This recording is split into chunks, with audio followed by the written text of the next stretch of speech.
Very good morning to all of you. कैसे हैं बच्चे? आई होप आप लोग बहुत अच्छे होंगे और आप लोगों का पढ़ाई बढ़िया बढ़िया चल रहा होगा। तो जैसे कि अगर हम बात करें तो इकोनॉमिक्स क्लास 12th का ऑलरेडी हम लोगों ने चैप्टर नंबर 2 तक करा है। आज चैप्टर नंबर 3 का जो है पार्ट 1 करने वाले हैं, जहां पर हम बात करें ऑलरेडी मैंने इंडियन इकोनॉमी डेवलपमेंट की अगर हम बात करें तो वहां पर मैंने 2 चैप्टर ऑलरेडी करा रखा है। तो जिन भी बच्चों ने नहीं देखा पहले तो वहां पर जाकर के इसको देखें और उसके बाद आज चैप्टर नंबर 3 हम लोग करने वाले हैं। तो आइए सबसे पहले हम लोग समझते हैं कि इस चैप्टर के अंदर क्या क्या कंटेंट को कवर करने वाले हैं, तो इसके बारे में एक बार डिस्कस करते हैं। आइए बच्चे, तो सबसे पहले क्लास 12th का रहेगा। इकोनॉमिक्स की बात करें चैप्टर नंबर 3 रहेगा बच्चे। यहाँ पर लिबरलाइजेशन, प्राइवेटाइजेशन एंड ग्लोबलाइजेशन। बच्चे यहाँ पर सबसे ज्यादा हम फोकस करने वाले हैं जो कॉन्सेप्ट, उसका नाम है LPG। L for liberalisation, P for privatisation और G फॉर ग्लोबलाइजेशन।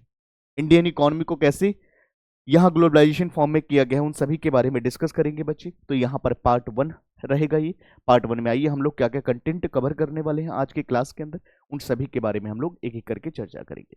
तो आइए बच्चे, बिना टाइम वेस्ट किए हुए हम लोग स्टार्ट करेंगे अपनी क्लास को। एक बार हम लोग ओवरव्यू को लेंगे कि हम लोग आखिर इस पूरे क्लास के अंदर आज क्या समझने वाले हैं, किस टॉपिक के बारे में हम लोग समझेंगे। तो सबसे पहले 1991 यानी 1991 इकोनॉमिक में क्या क्या क्राइसिस थी, क्या नीड थी, उसके बारे में चर्चा करेंगे। उसके बाद लिबरलाइजेशन एंड इट्स इम्पैक्ट्स के बारे में समझेंगे।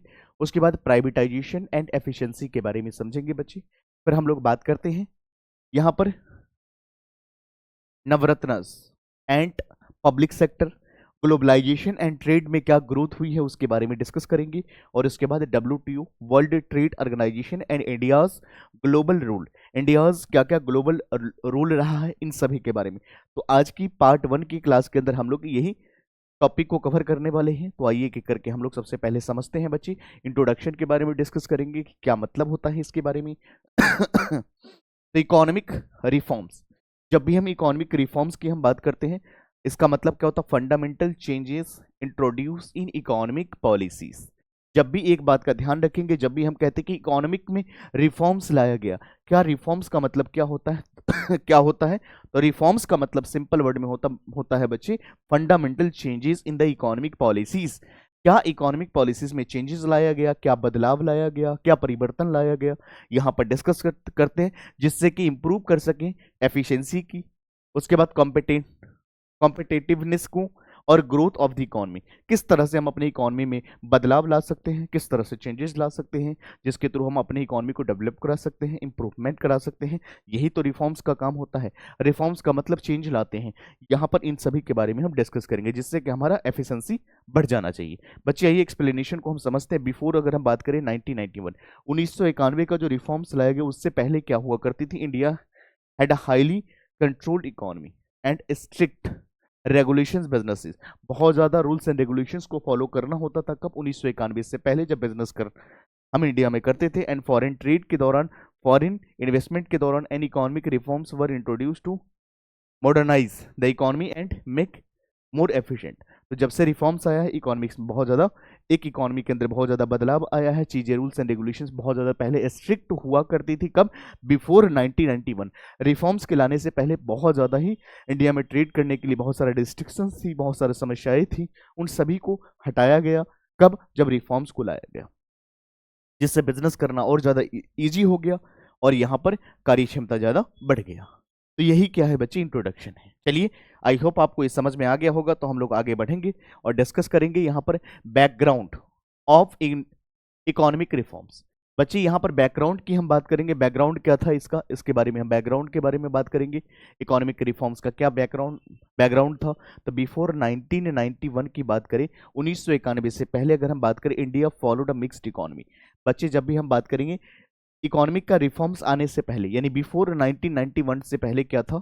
इंडिया में क्या हुआ करती थी? इंडिया एक मिक्स्ड इकोनॉमी होती थी एंड हैवी गवर्नमेंट कंट्रोल, यानी सरकार का बहुत ज़्यादा दखल अंदाजी हुआ करती थी। यहाँ पर लाइसेंसिंग सिस्टम था एंड ट्रेड रेस्ट्रिक्शंस बहुत ज़्यादा देखने को मिलती थी due to high fiscal deficit, क्योंकि यहाँ पर फिस्कल डेफिसिट बहुत ज़्यादा हुआ करती थी एंड इकोनॉमिक क्राइसिस बहुत ज़्यादा था उस टाइम पर। Reforms becomes necessaries. यहाँ पर रिफॉर्म्स की बात करें, हमारे लिए बहुत ज़्यादा ही नेसेसरी था, ये लाना जरूरत था। समझ के बात को? क्लियर है पॉइंट्स? तो ये सारी चीज़ें हुआ करती थी उस टाइम पे। सरकार का यहाँ पर दखलंदाजी बहुत ज़्यादा हुआ करती थी। एक्सप्लेनेशन को समझते हैं बच्चे।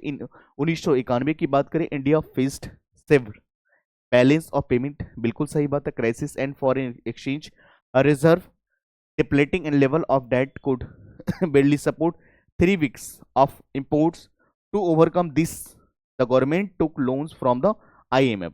सरकार लोन लिया करती थी किससे? IMF। उसके बाद एंड इंट्रोड्यूस स्ट्रक्चरल रिफॉर्म्स। तो ऐसा स्थिति था कब? 1991 से पहले।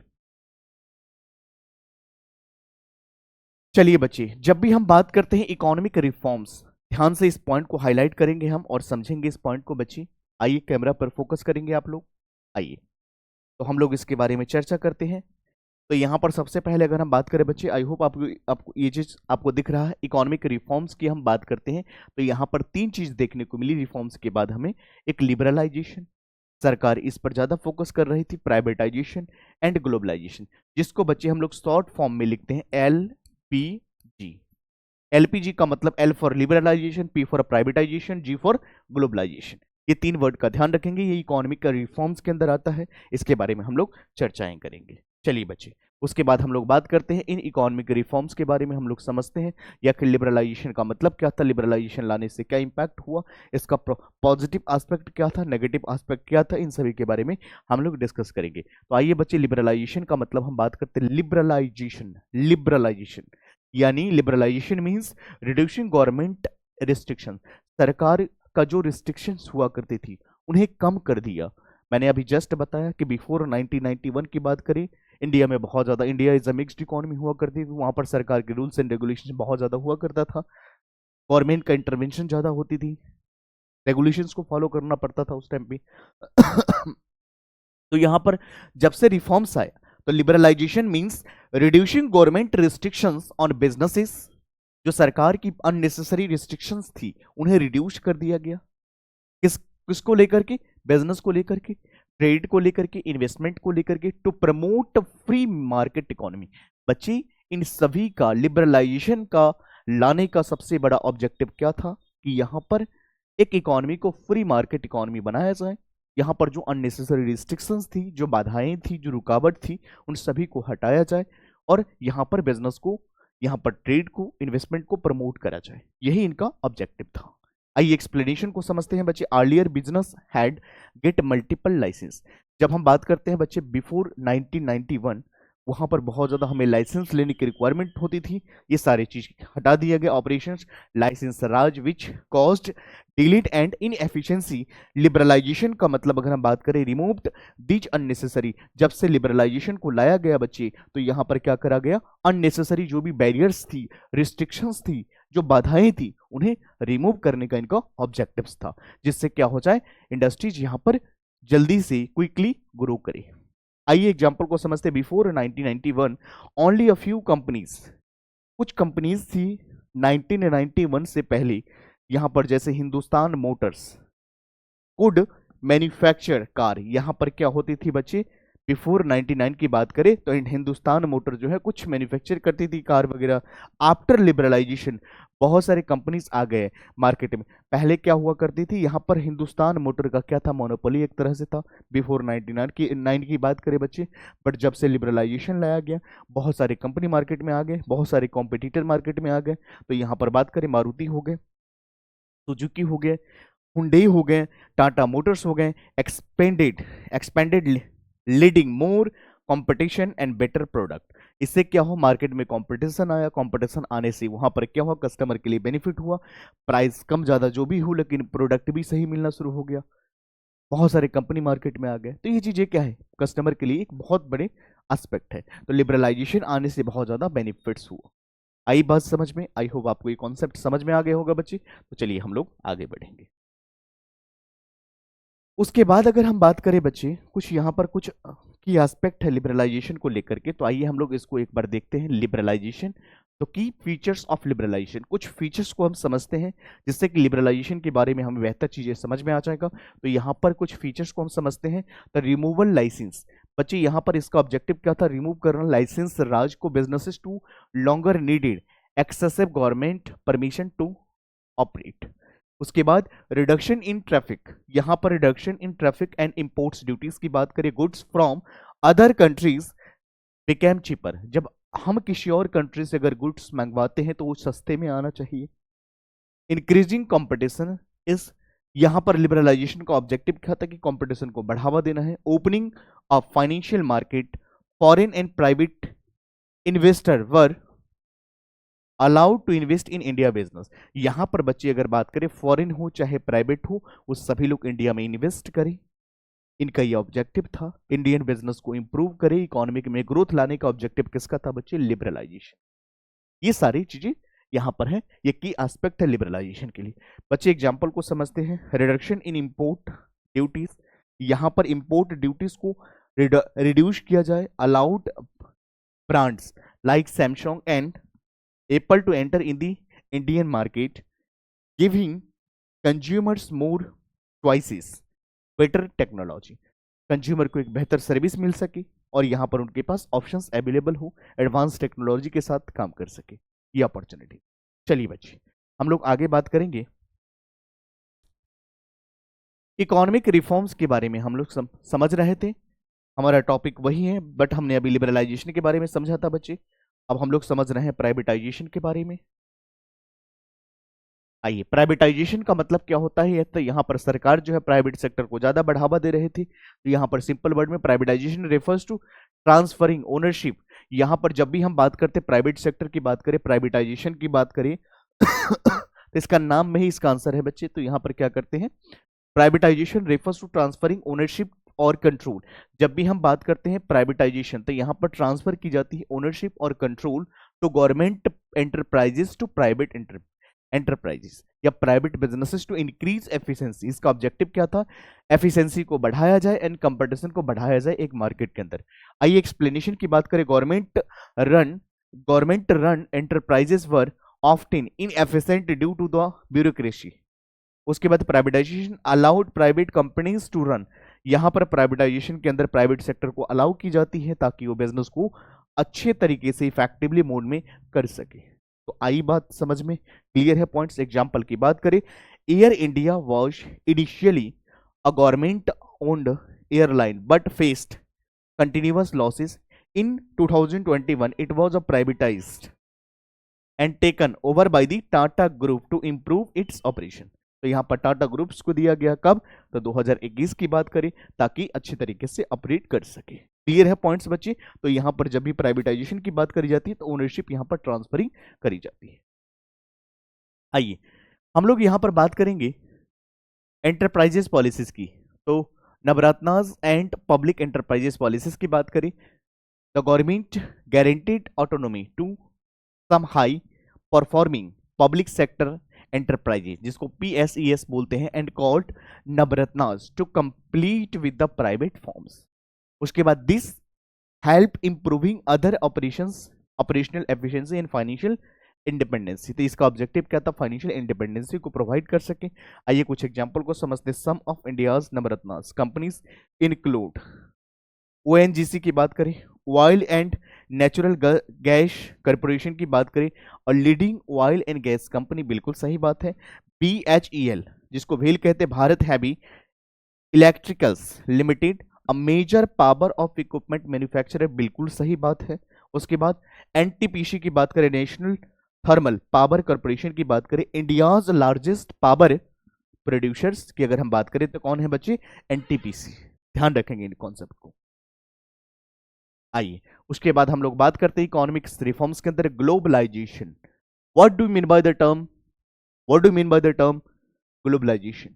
Globalisation refers to the process of integrating a countries economy with the world economy through trade, investment, technology and exchange. हम उसको क्या बोलते हैं बच्चे? ग्लोबलाइजेशन। तो ग्लोबलाइजेशन एक वो प्रोसेस होती है जिसके थ्रू इंटीग्रेटिंग की जाती है एक कंट्रीज के इकोनॉमी की वर्ल्ड इकोनॉमी के साथ थ्रू ट्रेड करके, या तो व्यापार करेंगे, या तो इन्वेस्टमेंट करेंगे, या टेक्नोलॉजी एक्सचेंज करके हम यहां पर क्या कर रहे हैं? ग्लोबलाइजेशन कर रहे हैं। एक्सप्लेनेशन को समझते। With globalisation Indian businesses started completing in international market. जब भी हम ग्लोबलाइजेशन की बात करते हैं बच्चे, तो एक बात का ध्यान रखना पड़ेगा कि इंडियन इकोनॉमी को हम वर्ल्ड के इकोनॉमी के साथ जोड़ रहे हैं। हमारा ऑब्जेक्टिव क्या है? इंटरनेशनल मार्केट को हम कवर कर सके, फॉरेन कंपनीज को एंटर इंडिया, यहां पर फॉरेन कंपनी इंडिया में एंटर कर सके, और bringing better product and services. Globalisation का सिंपल ऑब्जेक्टिव ये होता है कि फॉरेन मार्केट को कवर करना है, और यहां पर जो कंपनीज फॉरेन कंपनी है उनको भी इंडिया में एंटर कराने की अपॉर्चुनिटीज दिया जाए। यही सारी चीजें ग्लोबलाइजेशन में होती हैं। एग्जांपल की बात करें, Indian IT companies like TCS, Infosys, Wipro expanded their services to USA and Europe. International brands like MC, Donald's, Amazon and Walmart enter in the Indian market. तो ये फॉरेन कंपनीज भी इंडिया में एंटर कर सके, यही ऑब्जेक्टिव है, जिससे कि बेहतर प्रोडक्ट मिल सके, बेहतर सर्विस मिल सके कंज्यूमर को। आइए बच्चे, उसके बाद वर्ल्ड ट्रेड ऑर्गेनाइजेशन की हम जब बात करते हैं बच्चे, WTO वर्ल्ड ट्रेड ऑर्गेनाइजेशन की हम जब बात करेंगे, क्या मतलब होता है, क्या कॉन्सेप्ट होता है वर्ल्ड ट्रेड ऑर्गेनाइजेशन की बात करें। EST established in 1995 1995 में इसको रेगुलेट किया गया, बनाया गया, स्टैब्लिश करा गया to regulate and promote global trade. WTO का ऑब्जेक्टिव क्या होता है? प्रमोट करना किसको? ग्लोबल ट्रेड को। यहां पर aims to reduce trade and barriers and ensure free and fair trade among nations, ये इनका ऑब्जेक्टिव्स होता है। बच्चे एग्जांपल को समझते हैं, तो WTO का rules help India's expands is its software export to global market। उसके बाद it also played a role resolving trade dispute between India and the USA regarding agriculture subsidy। तो इसमें इनका ऑब्जेक्टिव होता है। तो सिंपल वर्ड में WTO का ऑब्जेक्टिव क्या होता है कि यहां पर ग्लोबल ट्रेड को प्रमोट करे, यहां पर फेयर जो होना चाहिए, तो यहां पर fair and trade among the Nations के साथ में ट्रांसपेरेंसी देखना चाहिए। यही सारे इसके एग्जाम्पल होते हैं। आइए बच्चे, हम लोग आगे बढ़ेंगे। कंक्लूजन की बात करें आज की क्लास की, तो समरी में हम लोग बात करेंगे यहाँ पर, economic reforms were introduce due to 1991 crisis to standard stabilize the economy. बिल्कुल सही बात है। इंडियन इकोनॉमी, यहाँ इकोनॉमिक रिफॉर्म्स को लाया गया ताकि 1991 में, ताकि crisis to stabilize the economy. Liberalization remove करा restrictions on businesses making operations smoother. बिल्कुल सही बात है। Privatization increase private sector participation leading to better efficiency की हम बात करेंगे। उसके बाद globalization connected India with world and bringing new opportunities. उसके बाद इंपैक्ट की बात करें बच्चे, these reforms help India become one of the best faster growing companies economics with improvement in GDP, employment and industries growth. आइए बच्चे एक बार इसको फिर से समझते हैं। यहां पर रिफॉर्म्स की बात करें तो रिफॉर्म्स ने हेल्प करा इंडिया को एक अच्छे फास्टेस्ट ग्रोइंग इकोनॉमीज बनाने में, ताकि यहां पर विथ इंप्रूवमेंट ऑफ जीडीपी में बहुत ज्यादा इनका इंप्रूवमेंट था, ग्रोथ था, एम्प्लॉयमेंट में ग्रोथ था, और इंडस्ट्रियल ग्रोथ में इनका कंट्रीब्यूशन था। तो ये समरी है बच्चे। आइए उसके बाद की इसका आज की क्लास पार्ट 1 को अगर हम रिकैप करें कि हम लोगों ने अभी तक क्या समझा, उसके बारे में डिस्कस करते हैं। तो 1991 इकोनॉमिक क्राइसिस के बारे में हमने समझा, severe balance of payment crisis and lead to urgent reforms. Need for reforms, क्या जरूरत था इसको लाने का? तो हाई फिस्कल डेफिसिट की वजह से, inflation and low foreign reserve face changes की वजह से। लिबरलाइजेशन इंट्रोड्यूस किया गया, रिड्यूस गवर्नमेंट कंट्रोल। बिल्कुल सही बात है, सरकार का यहाँ पर बहुत ज्यादा जो कंट्रोल है रिड्यूस हो जाए यहाँ पर। And over the industries and trade. Privatisation implemented, shifted government enterprises to private sector ownership. बिल्कुल सही बात है। उसके बाद अगर हम बात करें नवरत्न स्टेटस गारंटेड की, high performing PSUC given in the autonomy better efficiency. Globalisation expanded की बात करें, integrated Indian economy with the world economy या ग्लोबल मार्केट को। WTO एंड ट्रेड पॉलिसी की बात करें, India enjoy WTO in 1995 to promote international trade. Impact of reforms की बात करें, बूस्ट इन GDP को बढ़ाया, इंक्रीज इन एम्प्लॉयमेंट और इंप्रूव मार्केट एफिशिएंसी। तो इस तरह से बच्चे हमने पार्ट 1 को कवर कराया। आई होप आपको ये चीजें समझ में आ गया होगा। बाकी हम लोग मिलते हैं पार्ट 2 में। यहाँ तक आप लोग रिवाइज करोगे अच्छे से, बाकी हम लोग अगले पार्ट में डिस्कस करेंगे। ठीक है बच्चे, यहाँ तक करिए। मिलते हैं। अब बाकी नोट्स के लिए हमारे टेलीग्राम चैनल को ज्वाइन कर सकते हैं, और जितना हो सके अगर आपके लिए अगर ये लेक्चर फायदेमंद है तो जरूर अपने दोस्तों में जरूर शेयर करेंगे, क्योंकि education is the sharing of knowledge. बाकी मिलते हैं सेकंड पार्ट में। Thank you so much, take care.